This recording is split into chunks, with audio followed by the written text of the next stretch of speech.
Hi everyone, Dylan and I are back again for another video here at the Dimas Wine Shop, and sorry for missing last week. I came down with a horrible fever and got sick, so... We had nobody to hold the camera and run that part. I know, so we're back though, and this week we have a Valentine's Day tasting this week, so really fun wines. Also, I'll let Dylan kind of talk at the end. California classes are starting this week. And today. It looks not only sold out, but even oversold. So Good. yeah, it'll be good. So we'll do that at the end, but we'll go ahead and get started. So our first wine, none other than the bubbly this week. This is our Canard.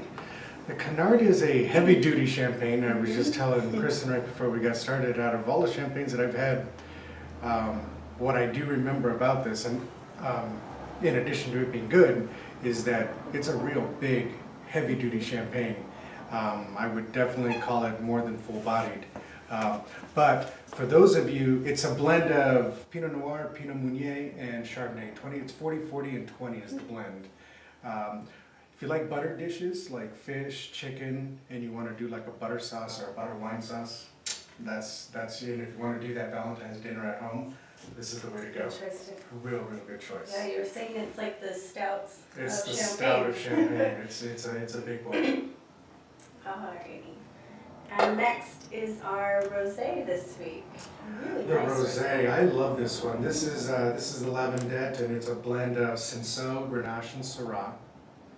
I paired this a couple of weeks ago. I did a roasted beet salad. I did roasted beets and yellow beets, and I liked the red beets better. I mean, red beets and yellow beets, and I like the red beets better with this.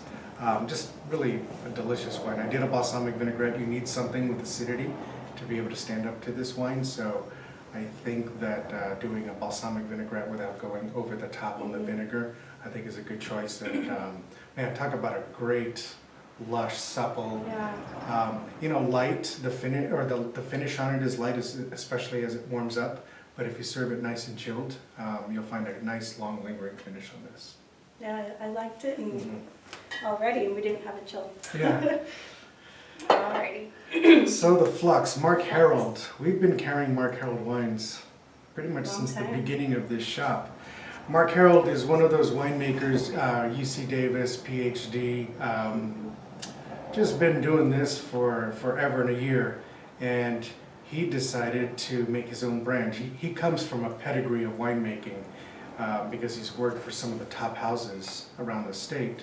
But what he has here is this is predominantly Grenache, and it does have a little Mourvèdre in it, if memory serves me right. A little Syrah, and a little bit of Mourvèdre. Lightly oaked, light. The acidity is really bright on this. It's really punchy, but I would go with anything grilled meat. So for Valentine's, if you want to grill a couple of steaks, this and a couple of others would probably be your way to go.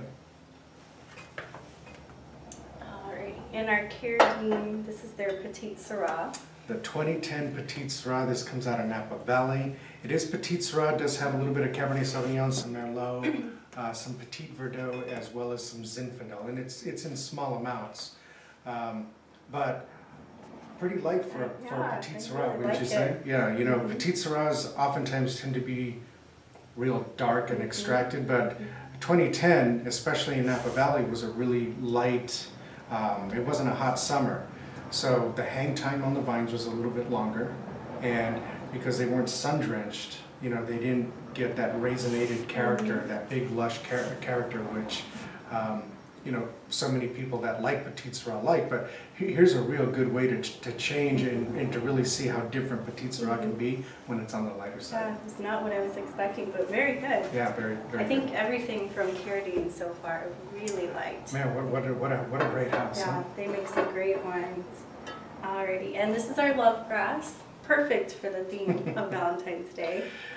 This comes from McLaren Vale, which is down in the south. Bay of Vincent, it's right below Adelaida. The Bay of Vincent is right on the very south part of Australia, and this goes right on the east side of that bay. And I love what these people do. So the way this house was founded by the sale of a really famous Australian racehorse, and it allowed them It gave them the funds to be able to do this. They still continue to race horses and they still continue to raise them, but the sale of that horse really was what launched these wines forward, and that took place, I want to say, late 60s, early 70s was when that sale took place. Lovegrass just means, and what a great wine for the theme, for the Valentine's theme, but there's these little flowers that grow in between the rows of the vineyards, and these little purple flowers, they stick to the farmers, the vineyard workers. It sticks to their socks, and they call it, I got a little lovegrass. Yeah, it stuck to me. So just a really lush, big, spicy wine. I mean, big, bold fruit like you would expect from McLaren Vale or Barossa or anywhere in the south of Australia. Predominantly Shiraz. 18 months on oak. It's a good one. All right, and last but not least is our Obsidian.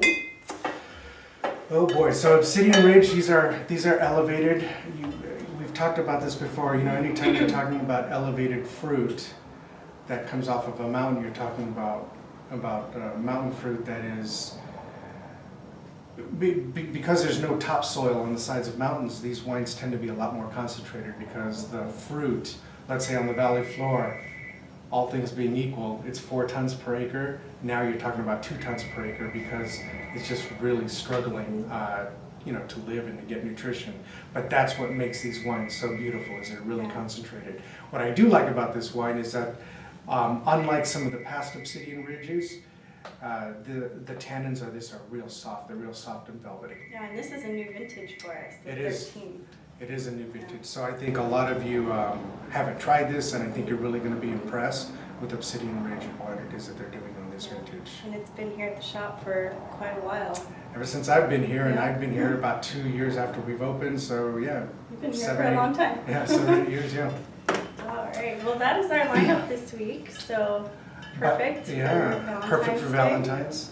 I think by the time many of you see this video, the classes will have already taken place. That starts tonight. It's Monday night. Many of you will see this video on Tuesday, but we're expecting a sellout. I think tonight's class is probably going to be the best one because we really get to learn about the history of California winemaking, which, in order to really understand why we drink the wines we drink, it's important to understand what California's gone through to get these bottles in front of us, because it's been a long, arduous struggle. But I'm really excited. We have some wines tonight. We'll be talking about South Coast, which includes everything from, let's say, from Malibu to Temecula to Riverside. So we've got some of those wines. And then we'll be doing the eastern, or the Sierra foothills, which we'll be talking about Amador County. We have a great wine that we're going to be doing tonight, which is on the oldest site of California winemaking for Zinfandel. Very cool. Yeah. So that'll take place for the next 6 weeks. 6 weeks. 6 weeks, every Monday, 6:30 to 8:30 is what we say, but we oftentimes go till 9. We taste anywhere between 9 and 13 wines. Tonight we're doing 13 wines. The price is $40 for members, $45 for non. If you pay everything in advance tonight, you get $30 off the whole package. For all 6 weeks. Yeah, for all 6 weeks. So we look forward to seeing everybody. I'm excited for tonight. We start 6 weeks of class again, so that's always fun. And cheers, everybody. Cheers.